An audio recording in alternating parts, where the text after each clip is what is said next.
देखा गया है आपस में ही क्या है, मतभेद। ये ब्राह्मण कैसे चाहिए? एक। यहाँ ईंटें हैं रखी हुई, यहाँ की ईंटें वहां रखनी है,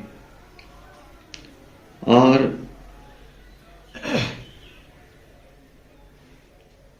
25 लोग हैं, ईंटें कैसी रखेंगे? सब मिलके हर एक ने एक एक ईंट उठाई, वहां रखी, उठाई, वहां रखी। सब बहुत थक गए। फिर उनको कहा ईंट ऐसे नहीं रखो, ईंट कैसी रखो, एक लाइन बनाओ। वो ईंट उसके हाथ में, फिर उसके हाथ में, फिर उसके हाथ में, और ऐसे वहां तक पहुंच गई। तो कोई नहीं थका। एक ही तो है, पर उसमें सबका एक मत हो। कोई कहे नहीं मैं मेरे मन से काम करूंगा, कोई कहे नहीं मैं मेरे मन से काम करूंगा, कोई कहे नहीं ऐसे ही होना चाहिए, ये कहे ऐसे होना चाहिए, वो कहे वैसे होना चाहिए, वो कहे उधर उधर। सबके मुंह अलग अलग है, अपोजिट साइड। काम होगा क्या? सबका मत कैसा चाहिए? एक मत, एक बल, एक भरोसा, एक श्रीमत, एक धर्म, एक भाषा, एक मत होकर के चलते तो ताकत बनती। तो यहां भी कैसा चाहिए? एक मत, श्रीमत। एक मत से ही कोई भी काम पूरा सफल होता। ऐसा भी नहीं कि फिर एक दो में इतना लटक पड़े और फिर दोनों पढ़ाई छोड़ दे। नहीं, कैसा रहना है? न्यारा और प्यारा, न भूलो न बिसरो। बहुत किसी को याद करना भी गलत, देधारी को, और बहुत मेरा किसी से वास्ता ही नहीं, ये भी गलत। वास्ता आएगा तब तो उसको दे सकेंगे ना।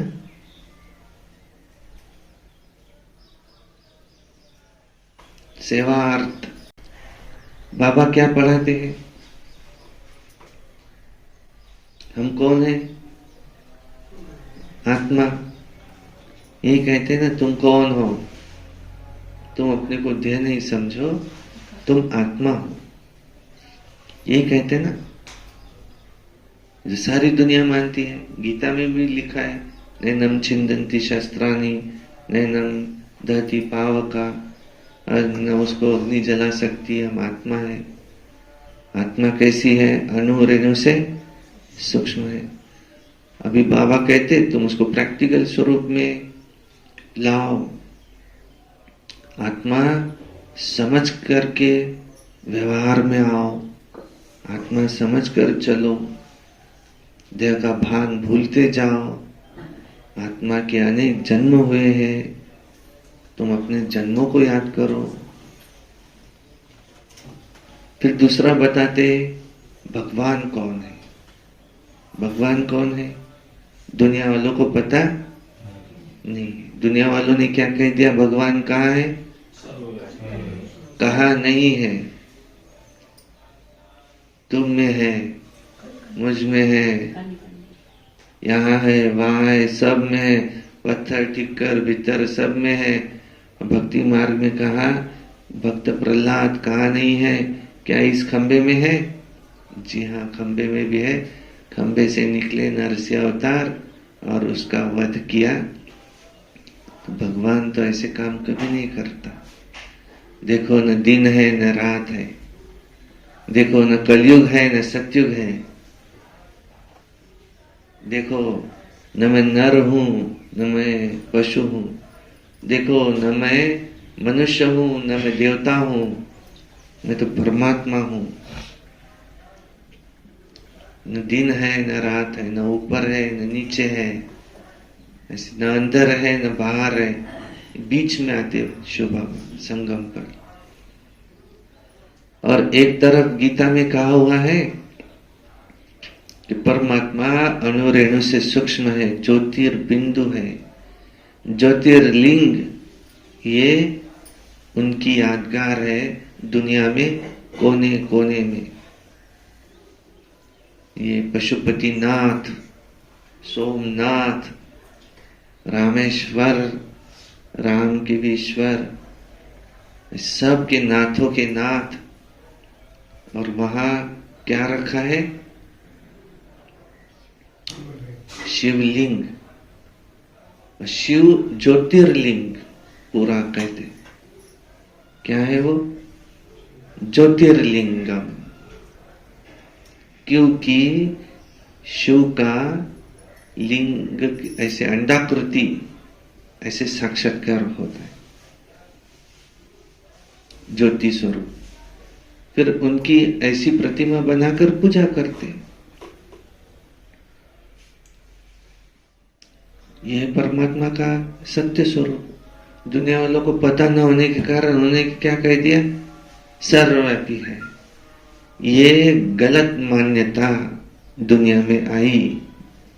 परमात्मा कण कण में है। फिर बाबा क्या कहते कि तुम आत्मा हो, मैं आत्माओं का पिता हूं, परम पिता परमात्मा, परम आत्मा। मैं भी आत्मा हूं, लेकिन मैं परमात्मा हूं। जैसे तुम आत्माएं हो ज्योतिर्बिंदु, मैं तुम सब आत्माओं का पिता हूं, मैं एक हूं। यही कहा ना बाबा ने? गलत कहा क्या? मैं तुम सब आत्माओं का क्या हूं? पिता हूं। मैं तुमको शिक्षा देता हूं कि अब तुम क्या करो। तो क्या कहते तुम क्या करो?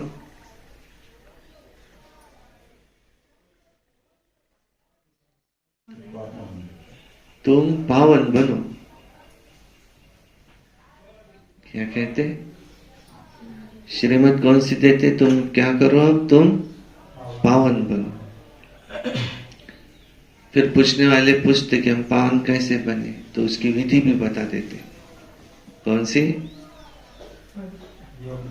निरंतर मेरी याद में रहो, अपने को आत्मा समझो, मेरी याद में रहो, तो तुम पावन बन जाएंगे। फिर पावन बन के फायदा क्या?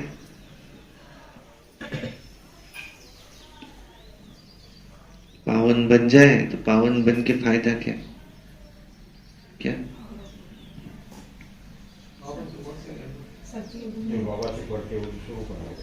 तो जिस दुनिया से आए थे परम धाम से, वहां अपवित्र आत्मा वापस जा नहीं सकती। वहां से यहां आई तो आत्मा पावन थी, फिर उसको देह मिला, फिर वो पतित बनती गई। इसलिए गीत कौन सा बना है? भक्ति मार्ग में भी ये है ज्ञान मार्ग, वो है भक्ति मार्ग। भक्ति मार्ग में भी गीत बना है। कौन सा?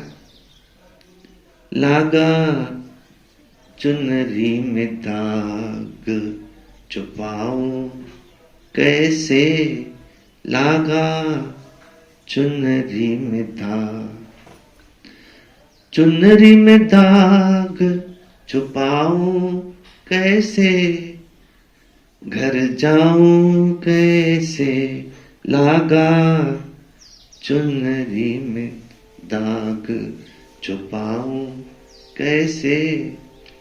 तो कौन आगे उस गीत में ही दिया है कि दाग लगा कहाँ? आत्मा में, विकर्मों का दाग। और कौन सा घर?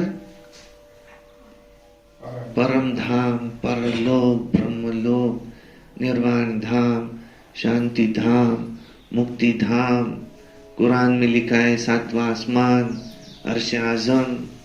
बाइबल में लिखा है 7th heaven, God which lives in 7th heaven is light। सभी ने उंगली कहाँ दिखाई? ऊपर। गुरु नानक जी, इन्होंने उंगली दिखाई एक ओंकार निराकार, सत श्री अकाल। सत्य है, श्री श्रेष्ठ है, अकाल मूर्त है, उनको कभी कोई काल नहीं खा सकता, वो है। फिर यही तो भगवान का सत्य परिचय है। ये परिचय हमें खुद आकर के खुदा ने हमें अपना परिचय दिया। उनको अपना देह नहीं है। फिर किसी के देह में तो आएंगे, वो ज्ञान के सागर है, तो ज्ञान सुनाए तो समझे। तो ब्रह्मा बाबा के तन में आकर के उन्होंने ही ज्ञान दिया है। ये ज्ञान किसी साधारण मनुष्य का नहीं है, नहीं है, नहीं है। ये ज्ञान किसी देहधारी का, कोई देहधारी नहीं सुना रहा है, कोई गुरु गोसाई, गुरु ने सतगुरु सुना रहे हैं। गुरुओं के गुरु सब भगवान ने दिया हुआ ये गीता का ज्ञान। सच्ची सच्ची गीता का एपिसोड चल रहा है। और कौन सा युद्ध है? युद्ध का मैदान है। ये कौरव सामने खड़े, कौन? ये काम, क्रोध, लोभ, मोह, अहंकार, घृणा, द्वेष, ग्लानि, नफरत, और इन सब का बॉस सामने खड़ा है। कौन? नहीं, दुश्मनों में इनका बॉस कौन? इनको सबको मिला के रावण कहा जाता है। इन सब का बॉस कौन है? देहाभिमान। मैं देह हूं। बस यहां से सारे विकारों की उत्पत्ति शुरू हुई, अपवित्र बनना शुरू हुआ। क्रोध आदि सब का मूल क्या है? देह अभिमान। मैं देह हूं, मैं भी आत्मा, वो भी आत्मा, वो भी आत्मा, वो भी आत्मा। तो आत्मा आत्मा में, आत्मा आत्मा, भाई भाई, भाई भाई में हमेशा क्या रहता? प्रेम रहता। मोह नहीं, मोह विकार। प्रेम से रहो, प्यार से चलो। सबको क्या दो? प्यार दो। सबको प्यार दो तो सबके प्यारे बन जाएंगे। बस देते चलो, मीठा बोलो। बोल कैसे हो हमारे? मीठे बोल। कोई हमें कुछ भी दे, लेकिन हमारे बोल मीठे रहे हो। ऐसे बाबा कहते अपने को आत्मा समझो, एक मेरी याद में रहो, तो तुम पावन बन जाएंगे। और पावन बनेंगे तो वापस घर जा सकेंगे। घर क्यों जाना? कोई कहे क्यों घर जाना? ये तो अच्छा है, समोसा, कचौरी, गुलाब जामुन, क्या क्या नहीं खाने मिलता। और दुनिया वाले तो नॉन वेज, उसका भी आनंद। क्यों जाना घर? फिर भेजा ही क्यों था यहाँ? क्यों जाना है हमें घर?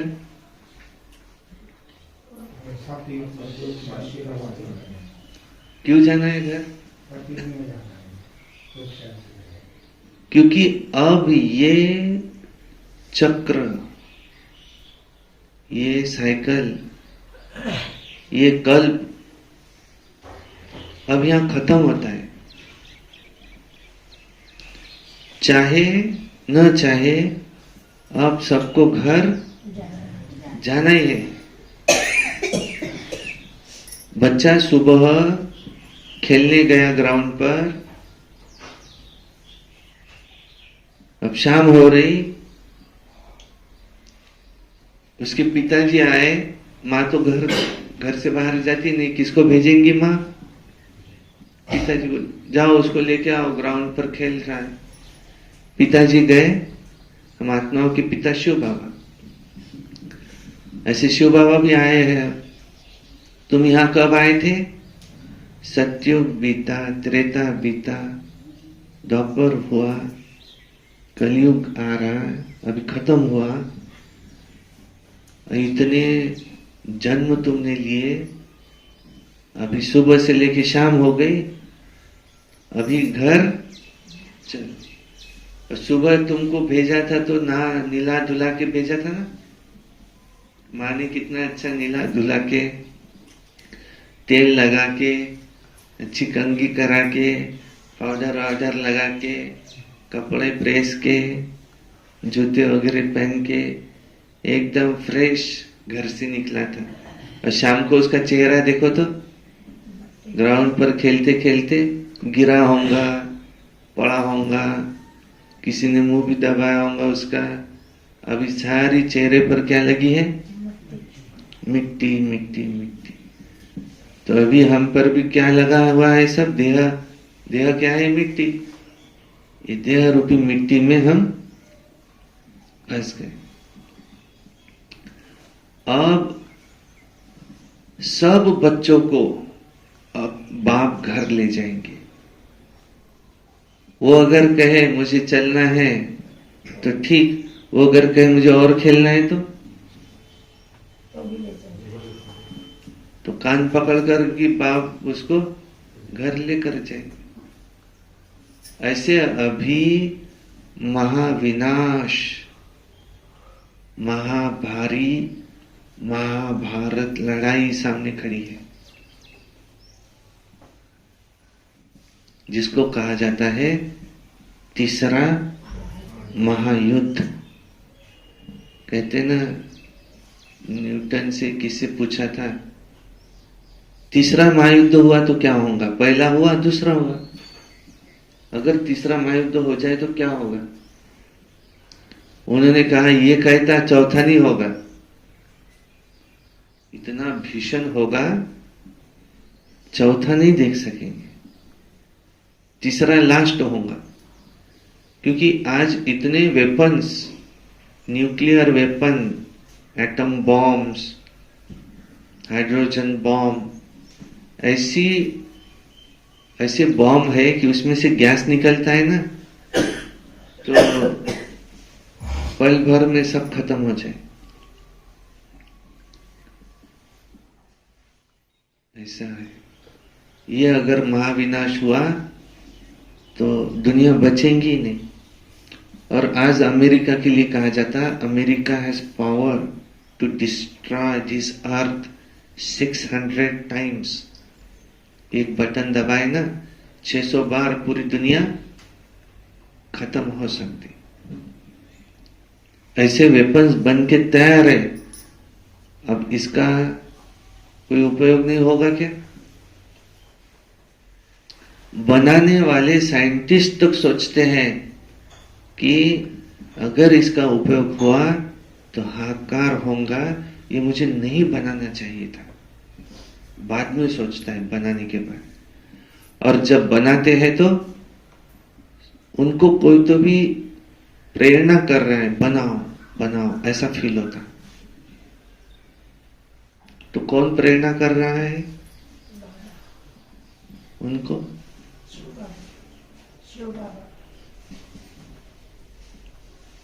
ड्रामा में नूंद है, और कहते शंकर के द्वारा विनाश।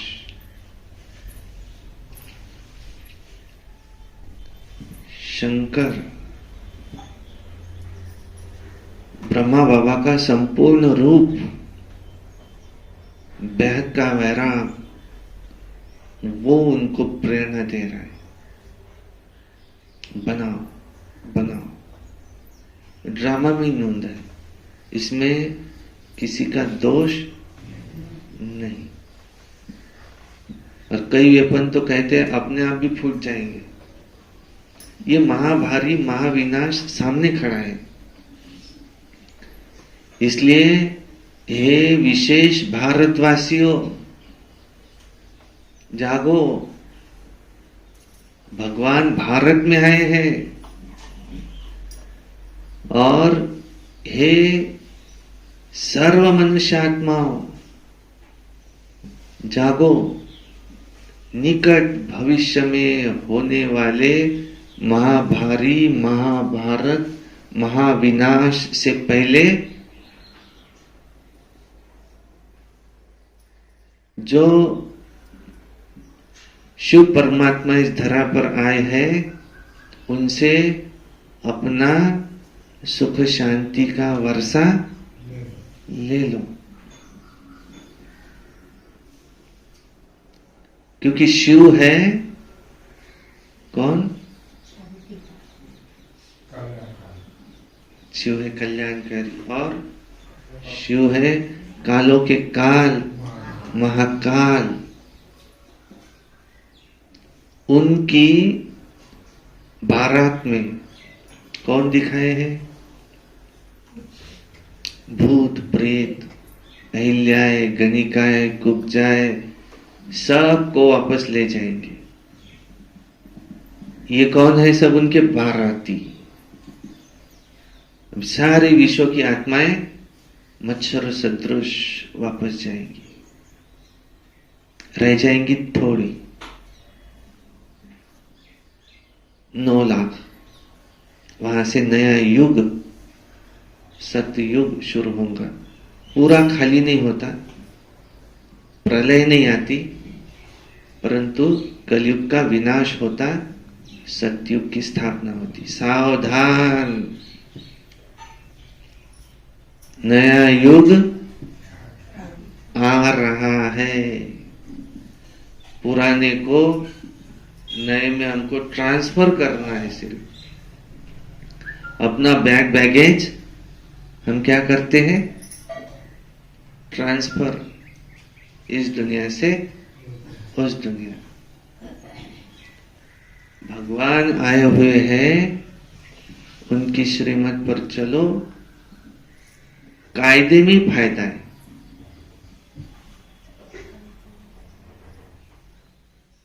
बस यही कहे थे बाबा, भले कुछ नहीं करो, कम से कम क्या बनो? पवित्र बनो। यही कहते ना, पावन बनो, यही कहते ना। और दुनिया वालों के पास क्या है? कौन सा ज्ञान है? और किसी की बातों में आकर के हम ये पढ़ाई छोड़ देंगे क्या? फिर छोड़ते हैं। कच्चे जो होते हैं ना, कच्चा घड़ा, हम बाजार में जाते तो कच्चा घड़ा लेगा क्या कोई? अभी दिनार है घड़ा लेने के, तो कैसा लेते हैं उसको? ठोक करके। तो बाबा हमको सतयुग की बादशाही कैसे देंगे? थोड़ा तो ठोक के देखेंगे इसको निश्चय है या नहीं है। इसका निश्चय जल्दी डावाडोल हो जाता है। तो कच्चा खड़ा होगा तो बाहर वाले ये ठोक के देखते उसको कि ये पक्का है या कच्चा है। अरे ये देखो YouTube पर तो ऐसे वीडियो आ रहे हैं, जरा संभल कर चलना। उसको कहना बाबा क्या कहता है ये मुझे पता है, वो YouTube वालों को नहीं पता। कहते हाफ नॉलेज इज डेंजरस। अधूरा ज्ञान धोखेदायक होता है। उन्हों को हाफ नॉलेज है, भी पूरा नॉलेज नहीं मिला। वो डर थे किस बात से? पवित्र रहना पड़ेगा। तो अच्छी बात है। इसके लिए क्या चाहिए? ताकत चाहिए। पवित्र रहना कोई मासी का घर है क्या? साधारण बात है क्या? सर्वसाधारण गहरा गहरा वो कोई भी आए और कहे मैं पवित्र बन के दिखाओ, हो सकता है क्या? नहीं। फिर वो चलेगा क्या इधर ज्ञान में? नहीं। संपूर्ण पावन बनना, राजयोगी, योगी जीवन स्वीकारना। योगी माना जय पराजय, मान अपमान सब में जो समान रहे, स्थित प्रज्ञ रहे, योगी है। और वैसे ये सबसे सहज योग है। बाबा कहते अब मोहब्बत में करो, मेहनत समाप्त करो।